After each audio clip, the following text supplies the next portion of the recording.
எனவேதான் தெபொராள் சொன்னார், தெபொராளாகி நாம் எழும்பும் அளவும் என்று சொன்னார். அல்லேலூயா, அல்லேலூயா.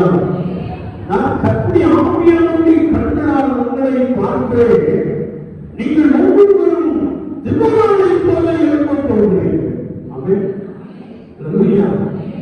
ஒருவருடைய கர்த்தருடைய சமூகத்தை காத்து வந்து யுத்தம் பண்ணுகின்ற ஒரு நிகழ்வு. இந்த தெபொராள் அமலேக்கியரோடு யுத்தம் பண்ணினார். அமலேக் என்ற வார்த்தை மாம்சத்தை குறிக்கிறது, மாம்ச சிந்தையை குறிக்கிறது, மாம்சத்தின்படி நடக்கிற ஒரு செயல்பாடை குறிக்கிறது. எனவே இந்த அமலேக்கை எதிர்த்து தெபொராள் சகோதரன் நப்தலி யுத்தம் பண்ணினார்கள் என்று எழுதப்பட்டிருக்கிறது. யுத்தத்தில் ஆண்டவர் ஒரு பெரிய வெற்றியை கொடுத்தார்.